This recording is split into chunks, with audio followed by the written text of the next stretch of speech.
Da Vinci code by Dan Brown. அத்தியாயம் 74. அமைதியாகவே இருக்கிறாயே என்று அந்த ஹேக்கர் கேபினில் அமர்ந்திருந்த சோஃபியாவிடம் கேட்டார் லெங்டன். கொஞ்சம் சோர்வாக இருக்கிறது என்றாள் சோஃபியா. மேலும் அந்த கவிதையை பற்றி எனக்கு எதுவுமே தெரியவில்லையே. லெங்டனும் அதே மனநிலையில்தான் இருந்தார்.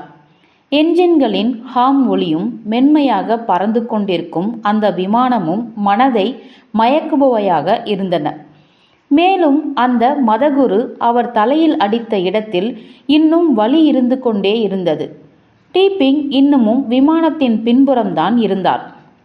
இச்சந்தர்ப்பத்தை தன் மனதில் உள்ள விஷயத்தை சோஃபியாவிடம் சொல்ல பயன்படுத்தி கொள்ள வேண்டும் என லெங்டன் முடிவு செய்தார்.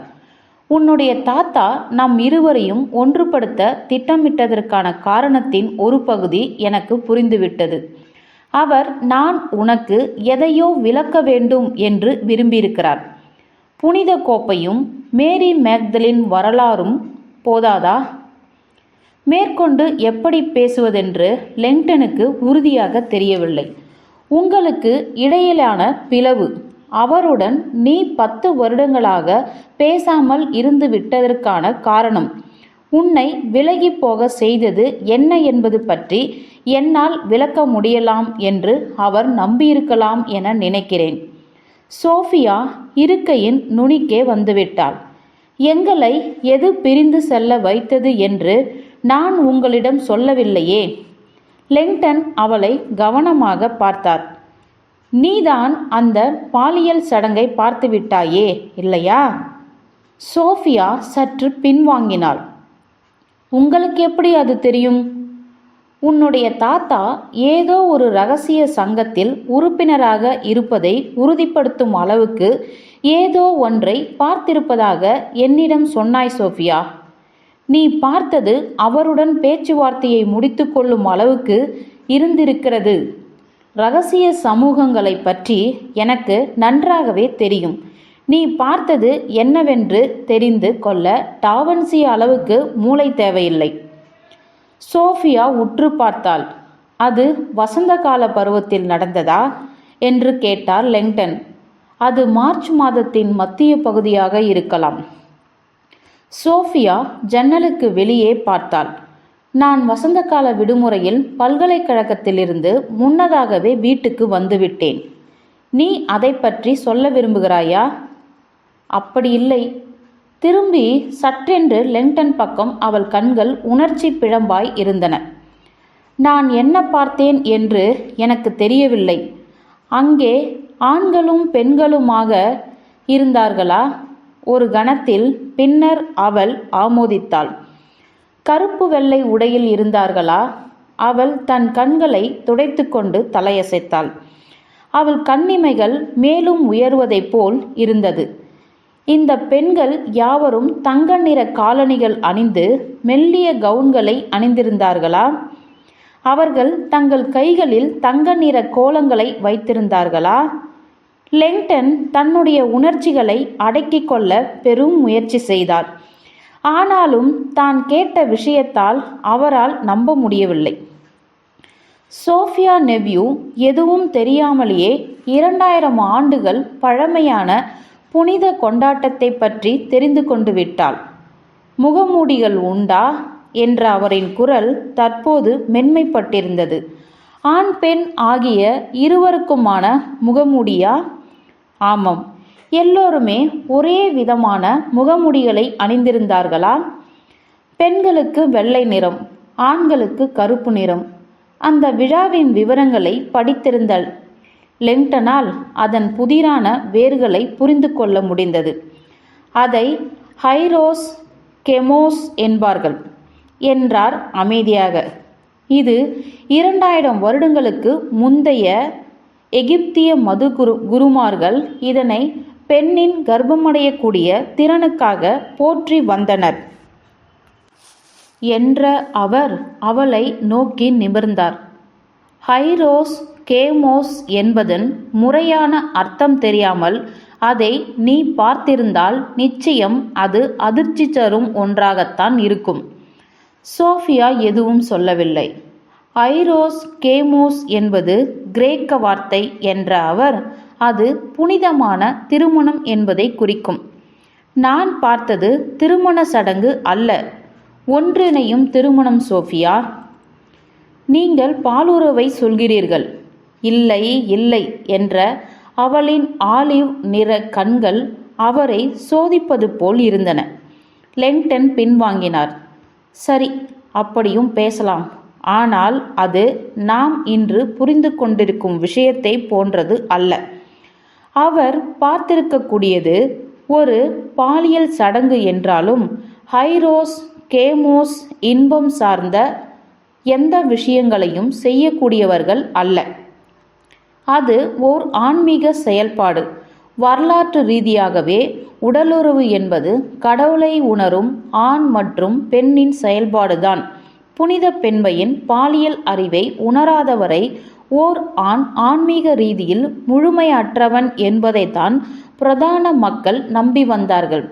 பெண்ணுடன் உடல் ரீதியாக புணர்வதுதான் ஓர் ஆண் ஆன்மீக ரீதியில் முழுமை அடைந்து தெய்வீக ஞானத்தை அடைவதற்கான வழி. காலத்தில் கூட பாலுறவு சடங்குகள் என்பவை பூமியில் இருந்து மனிதன் சொர்க்கத்தை அடைவதற்கான ஒரே வழி என்று சொல்லப்பட்டிருக்கிறது. பெண்ணுடன் தொடர்பு கொண்டு அவன் பாலியல் உச்சத்தை அடையும் போது அவன் மனம் வெறுமையாகிறது. அப்போதுதான் அவனால் கடவுளை காண முடிகிறது என்றார் லெங்டன். சோஃபியா சந்தேகத்துடன் பார்த்தாள். பாலியல் உச்சம் ஒரு பிரார்த்தனையா? லெங்டன் நிச்சயமற்ற முறையில் பின்வாங்கினார். ஆனாலும் சோஃபியா சொல்வதும் அடிப்படையில் சரியானதுதான். உடல் ரீதியாக பேசினால் ஆணின் பாலியல் உச்சம் என்பது ஒரு நொடி பிரிதலில் சிந்தனையை மறக்கடிக்க செய்யும் ஒன்றுதான். ஒரு சிறிய மன வெறுமை. கடவுள் உங்களை பார்ப்பதற்கு சாத்தியமுள்ள ஒரு கணத்திற்கான தெளிவு. தியான குருக்கள் இது போன்ற நிலையை உடலுறவு இல்லாமலேயே அடைந்து விடுவார்கள் என்பதுடன் நிர்வாணத்தை தான் என்றும் முற்று பெறாத ஆன்மீக உச்சமாக அவர்கள் உணர்ந்திருக்கின்றனர். சோஃபியா என்றார் லெங்டன் அமைதியாக. நாம் இன்று வைத்திருக்கும் பாலியல் சம்பந்தமான பார்வைக்கு நேர் எதிரானது பிரதான பாலியல் பார்வை. பாலுறவுதான் ஒப்புயர்வற்ற அதிசயமான புதிய வாழ்க்கைக்கு காரணமாகிறது. அதிசயங்களை கடவுளால் மட்டுமே நிகழ்த்த முடியும். தன்னுடைய கருவறையில் ஓர் உயிரை உற்பத்தி செய்யும் பெண்ணின் இயல்பு புனிதமானது. அது கடவுள் தன்மை. உடலுறவு என்பது ஆணும் பெண்ணும் இணையும் இரண்டு பாதிகளில் ஒரு சேர்ந்த பிணைப்பு என்றே மதிக்கப்படுகிறது. அதன் மூலமே அந்த ஆணால் ஆன்மீக முழுமையை கண்டு கொண்டு கடவுளுடன் தொடர்பு கொள்ள முடிகிறது. நீ பார்த்தது வெறும் பாலுறவு மட்டுமல்ல, அது ஆன்மீகம். ஐரோஸ் கேமோஸிடம் நீ பார்த்தது வெறும் பாலியல் விளக்கம் மட்டுமல்ல, அந்த மிக புனிதமான ஒரு விழா. அவருடைய வார்த்தைகள் நரம்புகளை குத்துவதைப் போல் இருந்தன. சோஃபியா தன்னுடைய மாலை நேரங்கள் முழுவதும் ஏதோ ஒரு மயக்க நிலையில் ஆட்பட்டுவளாகவே இருந்திருக்கிறாள். ஆனால் இப்பொழுது முதல் முறையாக அவளுடைய கட்டமைப்பில் ஒரு கீறல் ஏற்பட்டிருப்பதை லெங்டன் பார்த்தார். அவள் ஒரு கணம் இடைமறித்தாள். பாலியல் பற்றிய விஷயம் என்பதும் அது கடவுளை அடையக்கூடிய பாதை வழி என்பதும் மனதை ஒரு கணம் தடுமாற செய்யக்கூடிய விஷயம்தான். லெங்டனின் யூத மாணவர்கள், ஆரம்பகால யூத மாணவர்கள் சடங்கு ரீதியில் பாலியல் விஷயங்களில் சம்பந்தப்பட்டவர்கள் என்பதை லெங்டன் சொன்னபோது அவரை அதிசயத்தக்க வகையிலேயே அவர்கள் பார்த்தனர். கோயிலிலும் அதற்கு குறைவில்லை. சாலமன் கோயிலில் புனிதர்களின் புனிதம் மட்டும் குடியிருக்கவில்லை. அவருடைய சமமான பெண்மை என்று போற்றப்பட்ட ஷேகினாவும் குடியிருந்தார். மனிதன் தேடும் ஆன்மீக முழுமையானது காதல் செய்வதிலும் ஒன்று கூடி தெய்வீகத்தை அனுபவிப்பதிலும் இருக்கிறது. ஹெகோவா என்ற யூத கடவுளின் வார்த்தைகளுக்கான அர்த்தம் ஹிப்ரு மொழியில் ஹே என்றால் ஆண், கோவா என்றால் பெண் என்பதாகும். ஆரம்பகால தேவாலயத்திற்கு என்று லெங்டன் மென்மையான குரலில் விவரிக்கத் தொடங்கினார். மனிதகுலத்தின் பாலியல் பயன்பாடானது கத்தோலிக்க அதிகார அமைப்பிற்கு நேரடி அச்சுறுத்தலாக இருந்த கடவுளுடன் நேரடி தொடர்பு கொள்வதற்கான வழியாக இருந்திருக்கிறது. அது தேவாலயத்தின் பிடியை தளர்த்தியது. கடவுளுடன் தொடர்பு கொள்ள உள்ள ஒரே வழி தாங்கள்தான் என்ற வார்த்தைகளுடைய பிரகடனத்தை குறைத்து மதிப்பீடு செய்தது. தெளிவான காரணங்களுக்காகவே அவர்கள் பாலுறவை சாத்தானுக்குரியது என்று சொல்ல வைக்க கடுமையாக வேலை செய்தனர். அதை ஓர் அசிங்கமான பாவப்பட்ட செயல் என்று மறு உருவாக்கம் செய்தனர்.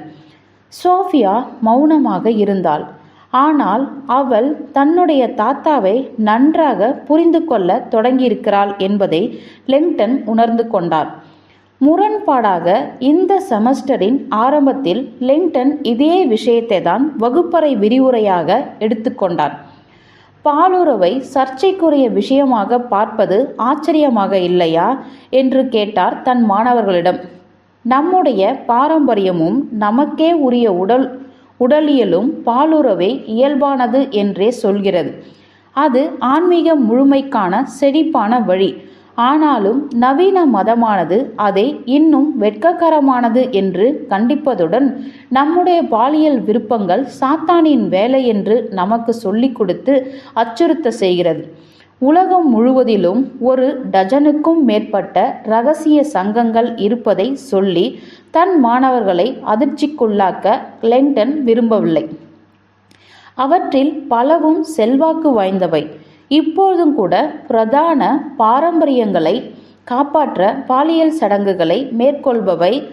ஐஸ் ஒயிட் ஷட் என்ற படத்தில் நடிகர் டாம் குரூஸியின் கதாபாத்திரம் அல்ட்ராலைட் மன்ஹாட்டன் என்ற ஒன்று கூடலுக்கு நுழைந்துவிடும்போது அங்கே ஹைரோஸ் கேமோஸ் இருப்பதை பார்க்கிறார். வருத்தம் என்னவென்றால் படத்தை எடுத்தவர்கள் பெரும்பாலான விஷயங்களை தவறாக சித்தரித்து விட்டார்கள். ஆனால் அடிப்படை விஷயம் அதில் இருந்தது. பாலியல் ஒன்று கூடலின் மாயாஜாலத்தை கொண்டாடுவதற்கான இரகசிய சங்க ஒன்று கூடல். புரொஃபசர் லெங்டன் பின்னாலிருந்து அமர்ந்திருந்த ஒரு மாணவன் தன்னுடைய கையை உயர்த்தினான். அவன் கூப்பிட்ட விதம் நம்பிக்கை அளிப்பதாக இருந்தது. நாம் சேப்பலுக்கு செல்வதற்கு பதிலாக அதிகப்படியான பாலுறவு வைத்து கொள்ள வேண்டும் என்கிறீர்களா? லெங்டன் மெதுவாக சிரித்து கொண்டார். இந்த தூண்டலில் சிக்கப் போவதில்லை. ஹார்ட்கோட் பல்கலைக்கழகம் பார்ட்டிகளை பற்றி அவர் தெரிந்து கொண்டது என்னவென்றால், இந்த மாணவர்கள் தேவைக்கு அதிகமாக பாலுறவில் ஈடுபடுகிறார்கள் என்பதைத்தான். ஜென்டில்மேன் என்ற அவன் தான் ஒரு சிக்கலான இடத்தில் இருப்பதை உணர்ந்தாள்.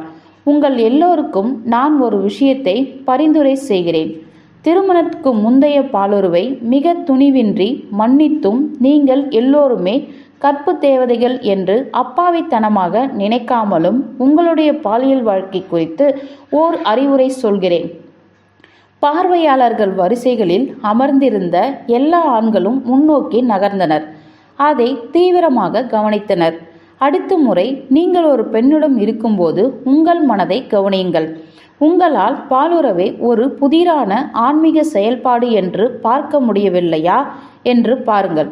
புனித பெண்மையுடன் சேர்வதன் மூலம் மட்டுமே ஆண்கள் அடையக்கூடிய தெய்வீக பொறியை உங்களால் கண்டுகொள்ள முடியும் என்று உங்களுக்கு நீங்கள் சவால் விட்டு கொள்ளுங்கள். பெண்கள் தெரிந்தது போல் சிரித்தபடி ஆமோதித்தனர். ஆண்கள் சந்தேகத்துடன் ஒருவரை ஒருவர் பார்த்தபடி சிரித்துக்கொண்டு ஜோக்குகளை பரிமாறிக்கொண்டனர். லெங்டன் புன்னகைத்து கொண்டார். கல்லூரியில் படிக்கும் ஆண்கள் ஆனாலும் இன்னும் பையன்கள்தான். விமானத்திற்கு வெளியே வெற்றி வெளியை நோக்கி உற்று நோக்கிய சோஃபியாவின் நெற்றி சில்லிட்டு போனதைப் போல் இருந்தது. சற்று முன் லெங்டன் சொன்னதை அவள் யோசித்து பார்க்க தொடங்கினாள். தனக்குள் ஒரு புதிய வருத்தம் உருவாவதை உணர்ந்தாள். 10 வருடங்கள் தன்னுடைய தாத்தா தனக்கு அனுப்பி பிரிக்காமல் வைத்திருக்கும் கடிதங்களின் குவியல் அவள் கண்முன்னே தோன்றியது. நான் ராபர்ட்டிடம் எல்லாவற்றையும் சொல்வேன். ஜன்னலில் இருந்து திரும்பாமலே சோஃபியா பேசத் தொடங்கினாள். அமைதியாக, பயத்துடன். அன்று இரவு